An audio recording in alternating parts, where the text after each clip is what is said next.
हम लोग जो भी यहाँ पर हैं अभी वर्तमान, अब कुशल है ना? कुशल है घर में कि नहीं?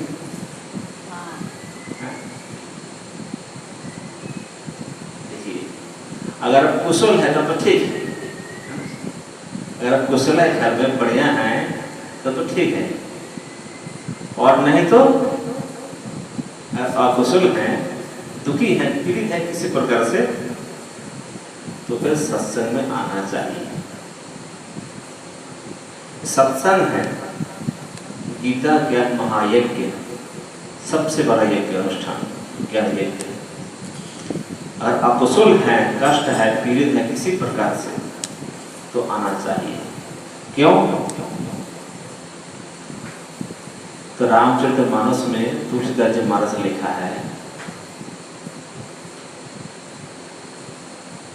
जहां सुमति तहां संपत्ति नाना, और जहां कुमति तहां विपत्ति निधाना। मति का मतलब होता है सुंदर बुद्धि, सुमति, बुद्धि को मति कहते हैं। और सुंदर बुद्धि कब होगी? बुद्धि की शुद्धि कब होगी? जब हम सत्संग में जाएंगे तो बुद्धि की शुद्धि होगी।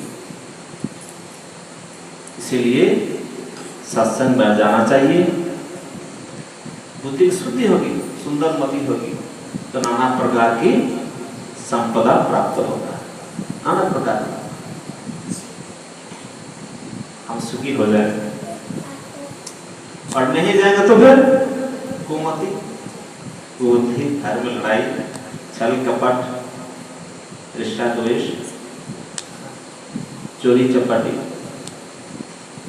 जब तक पकड़े नहीं गए तब तो एकजुट है, और जिस दिन पकड़े गए तो फूट हो गए, भाई भाई में अलग अलग है ना, सब अलग अलग खाओ। कब होता है? जब बुद्धि दुर्बुद्धि हो जाती है, ऐसा होता है, दुख ईर्ष्या द्वेष फैल जाता है। इसीलिए अगर हमें दुख है, कष्ट है, तो सत्संग में जाना चाहिए, श्रवण करना चाहिए, इससे बुद्धि की शुद्धि हो जाए। क्योंकि बिना सत्संग विवेक न होई, और राम कृपा बिनु सुलभ ना सके। इसीलिए श्रवण करना चाहिए। इसने पूछा, तो महाराज जिनको किसी पर तकलीफ नहीं है, कष्ट नहीं है, दुख नहीं है, उनको भी जाना चाहिए क्या सत्संग में? जिसके पास दुख है, तकलीफ है, वो तो गया है ना बुद्धि शुद्धि के लिए। क्यों? बुद्धि शुद्धि होगी, बहुत प्रकार धन प्राप्त होगा। और जिनके पास सब कुछ है, पता है ना, सब कुछ है भरपूर, उनको भी जाना चाहिए। हाँ, उन्हें भी आना चाहिए सत्संग। क्यों?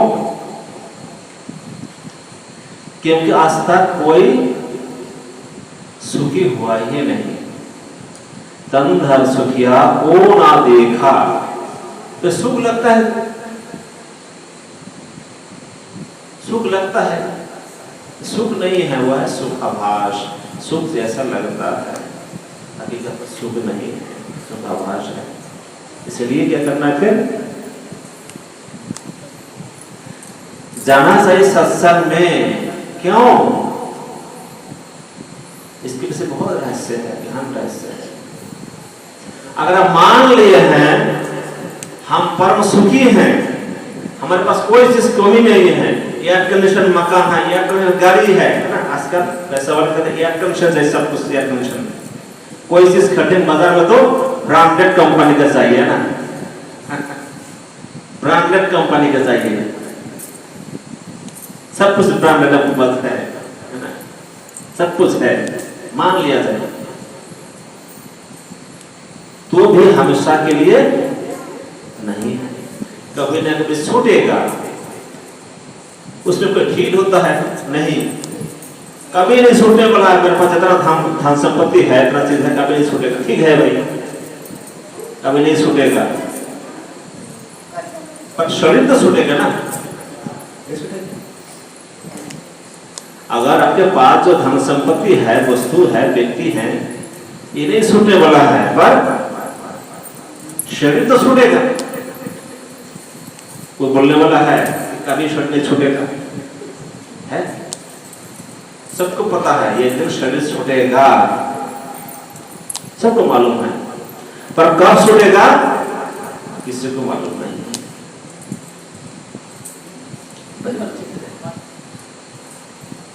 तो जिस प्रकार हम संसार में हैं, सब कुछ बढ़िया चाहिए, बढ़िया मकान, बढ़िया दुकान, बढ़िया घर मकान, सब कुछ बढ़िया चाहिए, ब्रांडेड कंपनी क्या है। तो मरने के बाद क्या बढ़िया मकान नहीं चाहिए? बताइए, अभी बढ़िया मकान में रह रहे हैं, अब मरने के बाद पेड़ के नीचे खड़ा कर दे, पेड़ को बैठ के सो, अच्छा लगेगा? और शरीर में है, बढ़िया मकान में है, बढ़िया हलवा पूरी खा रहे हैं, काजू किशमिश बादाम है और कौन कौन पिस्ता, और मरने के बाद कुछ नहीं हो मिला खाने का, तब अच्छा लगेगा? अच्छा नहीं लगेगा। आप ही बढ़िया तो मरने के बाद में बढ़िया चाहिए, है ना? तो मरने के बाद जब बढ़िया चाहिए तो उसके लिए कोई धन कमाए नहीं ना। संसार में है सब बढ़िया चाहिए, उसके लिए बढ़िया धन भी चाहिए। मरने का बढ़िया चाहिए तो उसके लिए कोई धन कमाए एकदम। यहाँ पर जो कमा के रखे हैं अरबों संपत्ति, साथ ले जाएंगे क्या? ये धन ले जाएंगे? कबीर बाबा ने कहा, वहां से क्या तू लाया बंदे, यहाँ से क्या ले जाएगा, वहां से क्या तू लाया बंदे, यहाँ से क्या ले जाएगा। मुट्ठी बनकर आया जग में, हाथ पसारे जाएगा। मुट्ठी बनकर आया जल में, हाथ पसारे जाएगा। नाम हरि का जप ले बंदे, फिर पीछे पछताएगा। नाम हरि का जप ले बंदे। भले आप करोड़ों रुपया कमा के रखे हो, पर साथ कुछ भी नहीं चलेगा। पर हम वहां भी सुखी होना चाहते हैं परलोक में, तो कौन धन लेके जाएगा? यही धन है भगवान की वाणी। कोई कहते संतों की वाणी में विश्वास नहीं है, साधु संत वाणी हम विश्वास नहीं करते हैं,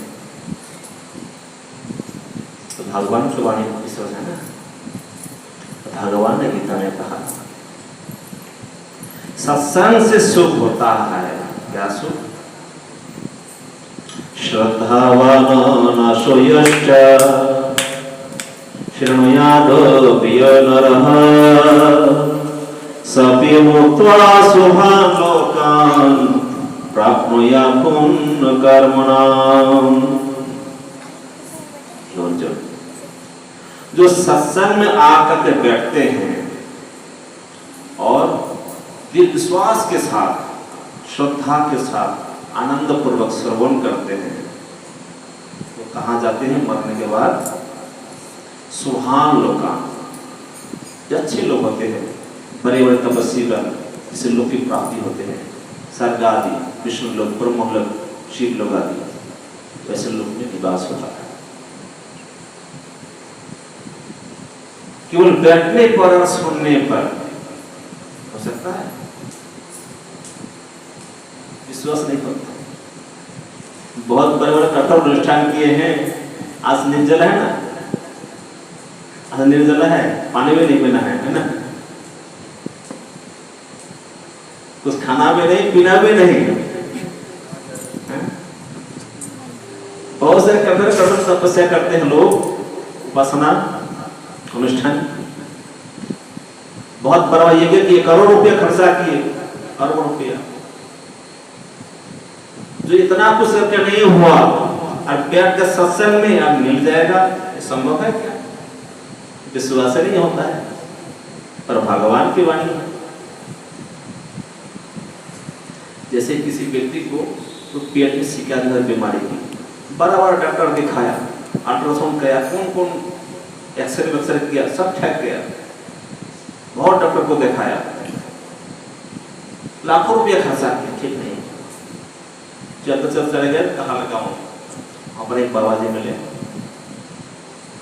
हे बाबा पेट में बीमारी है कि लोगों, कुछ बताओ, उपाय बताओ। बाबा जी ने क्या बताया, मूली खा लेना, सुबह सुबह खा ले, पेट हो जाएगा, तो खाते देख लो। तो बाबा जी ने कहा हो सकता हो जाएगा, 2-4 दिन लगातार खाया मूली, खाली पेट भर भर के, बीमारी ठीक हो गए। लाखों रुपए खर्चा किया, बहुत बड़ा डॉक्टर फेल गया, बड़े बड़े डॉक्टर, मूली से ठीक हो गया, समझ में हो जाता। ठीक उसी प्रकार हम लोग कभी भी कठोर अनुष्ठान करते हैं, व्रत करते हैं, नियम करते हैं, लाखों लाख रुपए खर्चा करते हैं, पर जो काम नहीं होता है, केवल सत्संग में बैठने के बाद वही लाभ होता है। भगवान श्री कृष्ण ने कहा, जो गीता सुनते श्रवण करते हैं प्रेम पूर्वक, आनंद पूर्वक और विश्वास के साथ, तो मरने के बाद शुभान लोकान, भले जिंदगी भर अपने कोई पूजा नहीं की हो, कोई पाठ नहीं की, किसी प्रकार अनुष्ठान नहीं किया हो, कुछ भी नहीं किया हो, केवल बैठ कर सुने हैं, तो दुर्गति नहीं होती है, शुभान लोकान, अच्छे लोग की प्राप्ति होती है। और जो सदा सदा के लिए, हम हमेशा के लिए प्राप्त होना चाहते हैं भगवान को, परम सुख को, तो क्या करना है? क्योंकि शांतों में इस आपने कहा, आवागमन सम दुख ना दूजा, आना जाना, मरना, जन्मना मरना अपार दुख है, इससे बराबर कोई दुख है। इसी के निवारण के लिए प्रभु भक्ति करनी चाहिए। अगर हम इसके निवारण करना चाहते, दुख को हमेशा के लिए मिटाना चाहते हैं, तो क्या करना है? प्रभु की भक्ति करनी होगी, सदा सदा के लिए मिटाना चाहते हैं तो।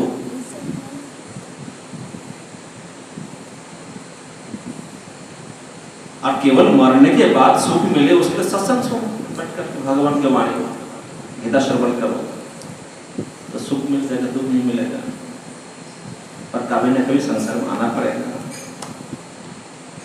जो चाहते हैं हम सदा सदा के सुखी होना चाहते हैं, तो भगवान जो कहा गीता में, उसको जीवन में धारण करना है, तो सदा सदा के सुखी हो जाएंगे। वही भगवान श्री राम ने भी कहा, जो परलोक यहाँ सुख चाहो हो, सुनो मो वचन हृदय दृढ़ाओ हो। जो परलोक और इस लोक दोनों में सुखी होना चाहते हैं, तो मेरी वाणी को सुनो और हृदय में धारण करो। वही भगवान श्री कृष्ण ने कहते हैं। सत्संग इतना लाभ है, सदा सदा सुखी होना है, तो भक्ति की आवश्यकता है। भक्ति क्या है?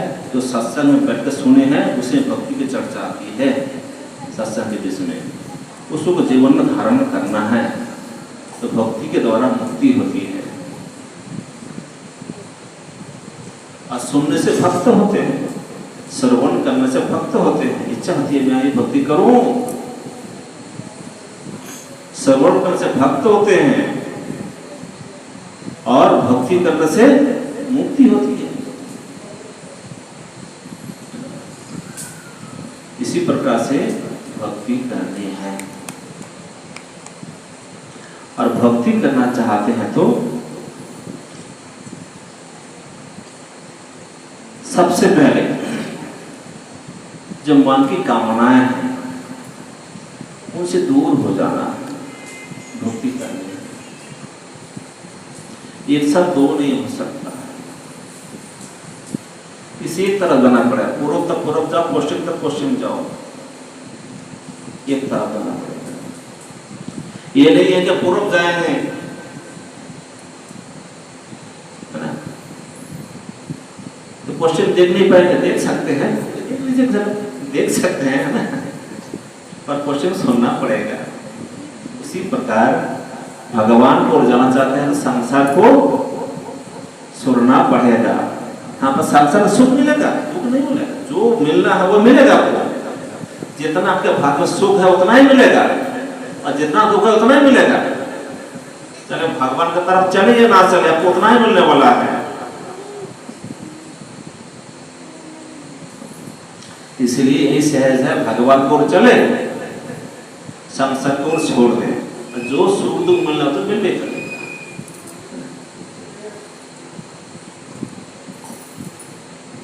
पर एक तरफ चले, जैसे हमारे भोले बाबा जब द्वापर युग अंत होने जा रहा था, कली की शुरुआत, उस समय भगवान महाविष्णु ने संसार के उद्धार के लिए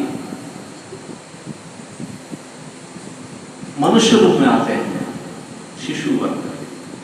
कहाँ? नंद बाबा के घर को, पर दिव्य शिशु है। बहुत दिनों के बाद घर में बालक जन्म लिया, कृष्ण का। उनको दर्शन करने के लिए गांव से लोग छुट छुट के आ रहे हैं देखने के लिए। दिव्य बालक जन्म लिया नंद बाबा के घर में, दर्शन करने के लिए। भोले बाबा को हुआ साधारण संसार के मनुष्य भोले बाबा का दर्शन, हमारे कृष्ण कन्हैया का दर्शन करके अपने किताब कर रहे हैं, किताब हो रहे हैं। हम तो बाकी रहे, हम भी चलते हैं। तो भोले बाबा कैलाश पर्वत से चल पड़ते हैं योगी के वेश में नंद राय के घर। कहते भिक्षाम दे, भिक्षाम दे। अंदर से माता यशोदा आती है, भिक्षा दे रही है सोने के पत्र में।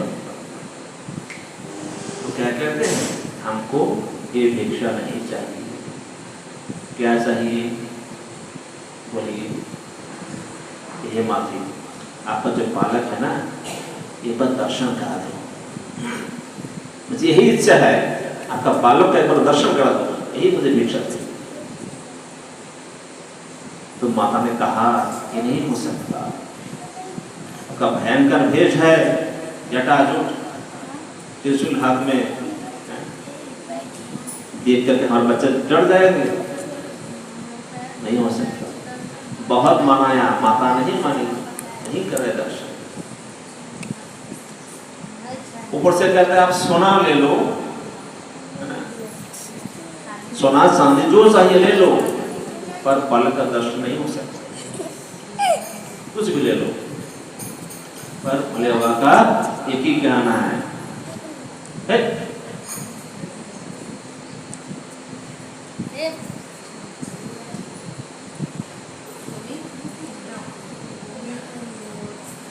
भोले बाबा का एक ही मांग क्या है?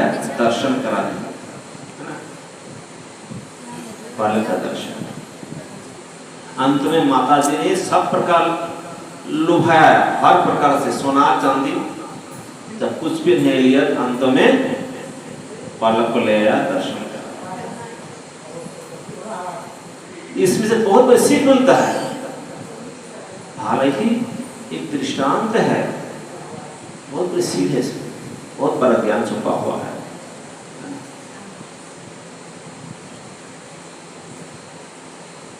हम लोग भक्त होते ना, जब भक्ति करते हैं तन मन से, इसी पर बहुत हो जाता है।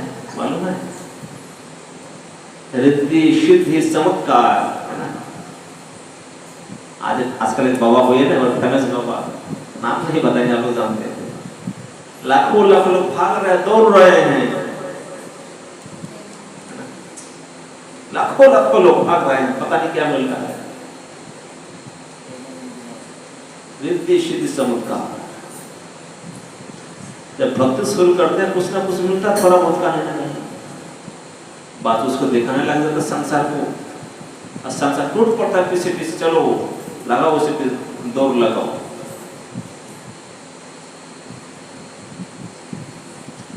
भगवान कुछ ना कुछ देते हैं भक्त को,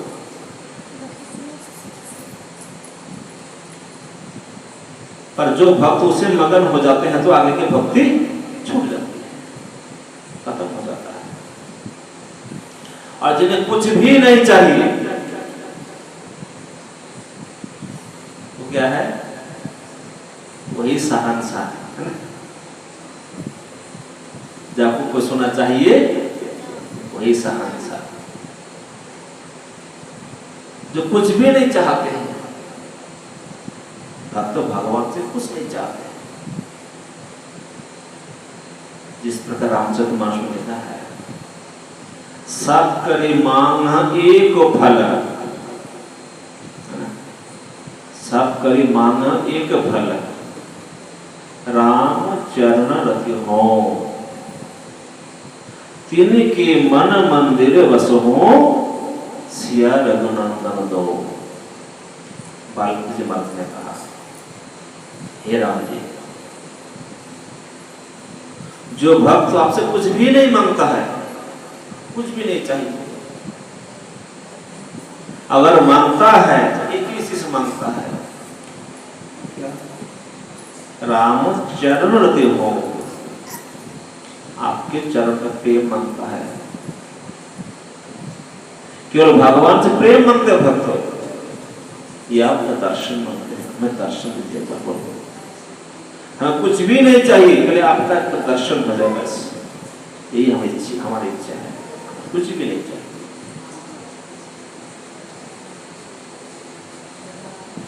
ये भक्त का मांग। वैसे भक्त की हृदय में आप निवास कीजिए। वाल्मीकि जी महाराज कहते हैं राम से, भगवान श्री राम से। इसलिए भक्त हो तो ऐसा हो, कुछ भी ना मांगे, कुछ भी मिल जाए, मान प्रतिष्ठा मिल जाए,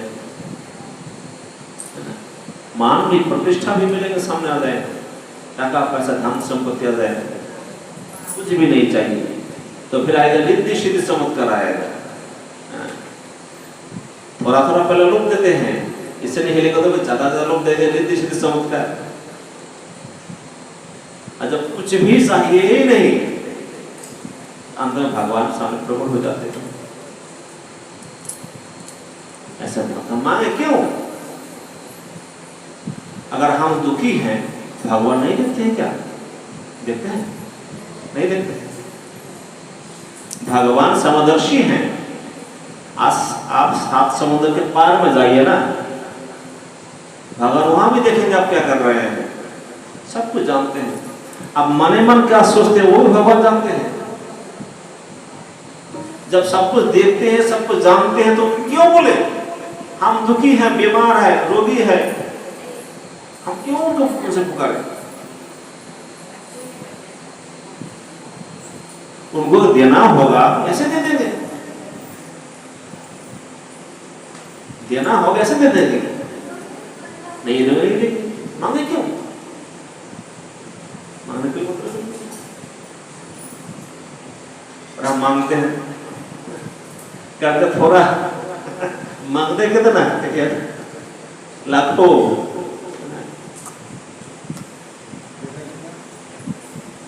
एक लाडू चढ़ देते गणेश भगवान को, ये गणेश जी महाराज, गणपति पप्पा, तो नकली दे दियो, क्या क्या मांग पता नहीं। पर भक्त तो सभी प्रकार काम करते हैं, दान पुण्य सेवा पूजा पाठ जब तक सब कुछ करते हैं, कुछ भी नहीं मांगते हैं, क्योंकि भगवान सब कुछ जानते हैं, सब कुछ जानते हैं, अंतर्यामी है। इसलिए भक्त कुछ भी नहीं। मैंने अपने जीवन में अनुभव किया, अपने जीवन में।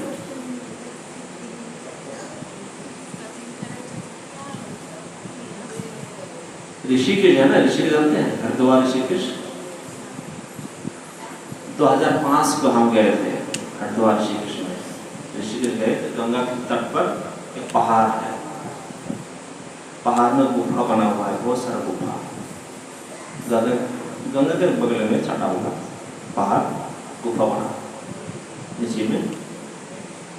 तो उन गुफा में हम घुस गए जाके, और आने वाले ठंडी, मेरे पास कोई कपड़ा नहीं लगता है, कुछ भी नहीं था, कंबल भी नहीं है।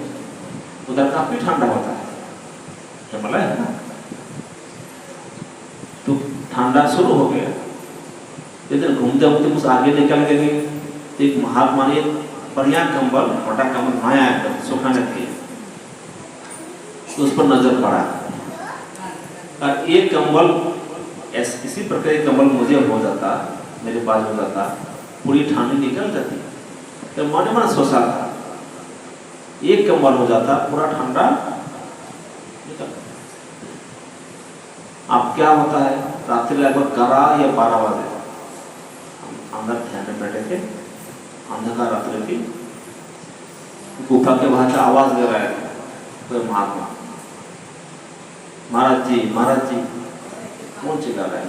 निकला एक महात्मा, हाथ में कंबल। महाराज जी कंबल लाए आपके लिए, तो मेरे लिए? बोला हाँ। तो मैंने भी कहा भाई आगे कुछ महात्मा है पीपल पेड़ के नीचे, वहाँ दे दीजिए उन लोगों। नहीं नहीं, हम आप ही के लिए लाए हैं, क्यों? मेरे लिए लाए? बोला हाँ। चलिए, वहाँ तो बत्ती है नहीं। अंदर घुसे, अंदर तो वहाँ दिव्या रखा है, दिव्या और मिट्टी तेल की, तो जलाया। देख लो बोले कैसा कंबल। जब दिव्या जलाए तो वही कंबल था जो दिन को देखा था। आज सोचा था मने मन, इस पर एक कंबल हो जाता है ना, पूरी ठंडी निकल जाती। वही कंबल था, बड़ा आश्चर्य लगा, भगवान कैसे कृपालु। हम मने मन सोचा था, मांगे भी नहीं थे उनसे, जब भगवान हमें कंबल नहीं मांगे थे, मन मन सोचा था। एक मन में कंबल नहीं था, इसलिए मन मन सोचा था। और वो अंतर जाने है, समझ सकते। इसीलिए हम किसी प्रकार दुख में है, कष्ट में है, पीड़ा में है, उसने ही मांगना है। वो तो जानते हैं सब कुछ, ठीक। देने के लायक होगा दे देंगे, क्यों? वो जानते हैं देने से इसे कल्याण हो जाएगा, दे देगा। और देने पर इसका अकल्याण होगा तो नहीं देंगे। वो जानते हैं इसका लायक है कि नहीं। गीता में भगवान कहते हैं, ये हम प्रपद्यन्ते तांस तथैव भजाम्यहम् हम। जो भक्त जिस प्रकार मुझे भजते हैं, उनको भी मैं उसी प्रकार भजता हूं। हम जिस प्रकार भगवान को स्मरण करते हैं, तो भगवान भी हमें स्मरण करता है, ये मेरा भक्त मुझे पुकार रहा है। उसी प्रकार अगर हम भगवान को पिता के रूप में देखते हैं, तो वो हमें पुत्र के रूप में देखते हैं। अगर हम उन्हें मित्र के रूप में देखते हैं, तो वो भी हमें मित्र के रूप में देखते हैं। उसी प्रकार तांस तथैव भजाम्यहम् तम, उनको, तथा एव तथैव उसी प्रकार, भजामि अहम, मैं भजता हूँ। अहम मतलब मैं उसी उनको उसी पर भजता हूँ जो भक्त मुझे जिस पर भजते हैं। इसीलिए जब भक्त दुखी होते हैं ना, जब भक्त दुखी होते हैं तो भगवान भी दुखी होते हैं। भगवान सुखी नहीं होते हैं। जैसे आपका संतान है, घर में बाल बच्चे हैं, आपके बाल बच्चे घर में हैं, आपका संतान अगर दुखी है तो आप भी दुखी हो जाते हैं। ठीक उसी प्रकार भक्त जब दुखी होते हैं तो भगवान भी दुखी होते हैं। उसी प्रकार फिर भी वे हमारे दुख में दुखी होने पर भी दुख को टालते नहीं हैं। क्यों? क्या कारण है? रहस्य है, हर जगह में कुछ न कुछ रहस्य होता है। जैसे आपका बालक है, पांव में चोट लगा है, घाव हो गया है, धीरे धीरे घाव बड़ा हो गया है, अंदर कीड़ा हो गया है, डॉक्टर के पास ले गए, डॉक्टर ने क्या कहा? काट के निकलना पड़ेगा, घाव को काट के निकलना पड़ेगा, नहीं तो आगे चल के पूरा पांव काटना पड़ेगा। क्या करेंगे? छोड़ देंगे? डॉक्टर साहब कैसे भी हो, काट के निकलो, कैसे भी निकलो, उसको हाथ पांव पकड़ करके काट के निकाल लेते हैं सब, जो कचरा है अंदर में, कीड़ा मकोड़ा, घाव साफ कर देते हैं। बच्चा क्या समझता है? मारता है, पीटता है, मामा कूटता है, मुझे मारने के लाया, काटने के लाया है। बालक है, क्या समझता है? तो उसी प्रकार हमें जब दुख मिलता है, कष्ट मिलता है, तो भगवान को कैसा रख निकल देता है। जो भी हमारे लिए साधन में विघ्न करने वाला है, उसे पहले निकाल देता है। इस प्रकार से हम उन विघ्न से बच जाते हैं, कष्ट सहन कर।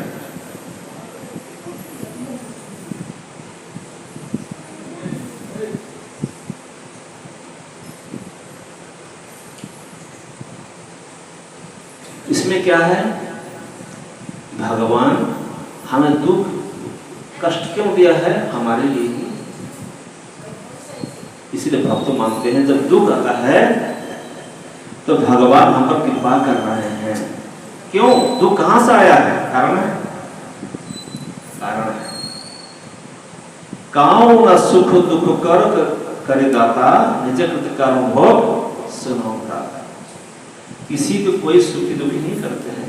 लक्ष्मण जी कहते हैं, ये निषादराज,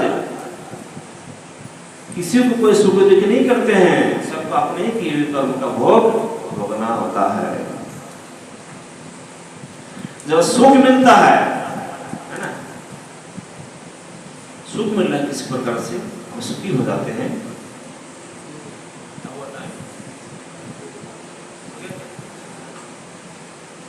सुख मिलता है तो अपने किए हुए कर्म का फल, और दुख मिलता है तो वो भी अपने किए हुए कर्म का फल। जिस पर सुख भोगते हैं तो पुण्य कर्म क्षीण हो जाता है, और उसी तरह दुख जब भोगते हैं तो पाप कर्म है वो भी क्षीण होता है, समाप्त हो जाता है। इसलिए पाप कर्म समाप्त होना चाहिए क्या नहीं? होना चाहिए। और हम कष्ट भोगना नहीं चाहते हैं, सुख पाना चाहते हैं, दुख नहीं पाना चाहते हैं। इस प्रकार समझ कर कि अपने किए हुए कर्म का फल है। सुख मिला तो पुण्य खत्म हो रहा है, और ज्यादा ज्यादा पुण्य करो, जप करो, तप करो, दान करो, सेवा करो, पूजा पाठ करो, ध्यान भजन करो। अगर सुख मिल रहा है, क्यों? सुख का पूंजी खत्म हो रहा है, क्यों? अब जो पुण्य कर्म के खत्म हो रहा है। और दुख मिल रहा है तो भी जो पाप का पूंजी वो खत्म हो रहा है, तो हंसना चाहिए, खुशी होना चाहिए। और पाप काट रहा है ना, पर ऐसा होता नहीं है। हम व्याकुल हो जाते हैं, परेशान हो जाते हैं। और भक्त उल्टा, सुख में सावधान होता है भक्त, और दुख में प्रसन्न होता है। अपने किए हुए कर्मों पाप खत्म हो रहा है। चलिए, समय हो गया है।